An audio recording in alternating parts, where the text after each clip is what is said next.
Theresa May's name noted by the U.S. as UK votes against Trump's Jerusalem decision.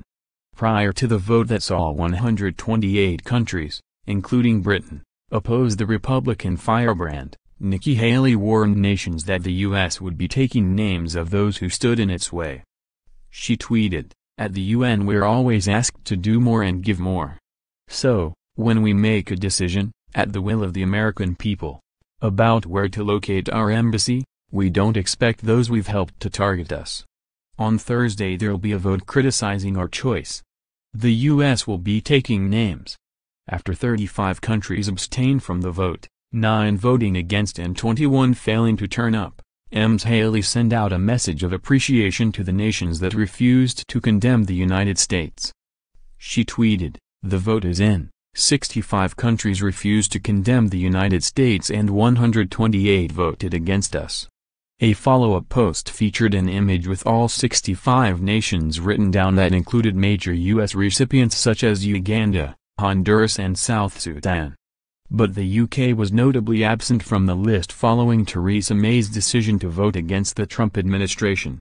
Prior to the vote the U.S. had been vocal about pulling funding from the UN if its recent decision in the Middle East was not supported.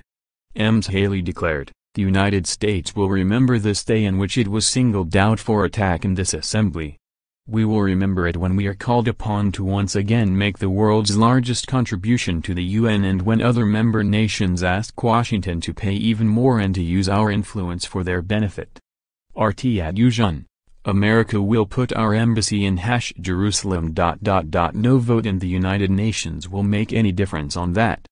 But this vote will make a difference on how Americans look at the UN, and on how we look at countries who disrespect us in the UN." pic.twitter.com/ubulfxvue Canada, Mexico and Australia were among the nations who refused to condemn Donald Trump as they abstained from voting. Ms. Haley reiterated that the U.S. would move its embassy to Jerusalem even there was opposition to it. The Republican firebrand had also been vocal prior to the vote, stating, "We're watching those votes." He went on, "Let them vote against us, we'll save a lot. We don't care." Theresa May's defiance of the U.S. president meant she was not a recipient of an invite to join Ms. Haley at a reception in January.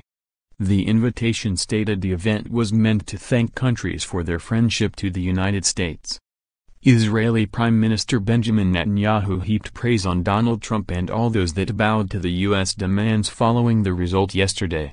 He stated, "Israel rejects the decision of the United Nations and, at the same time, we show gratitude to the high number of countries that abstained from this resolution." Israel thanks President Trump on his unequivocal position in favor of Jerusalem and thanks other countries that voted together with Israel, together with the truth.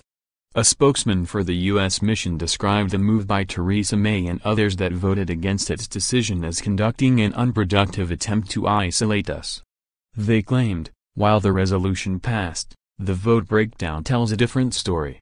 It's clear that many countries prioritize their relationship with the United States over an unproductive attempt to isolate us for a decision that was our sovereign right to make.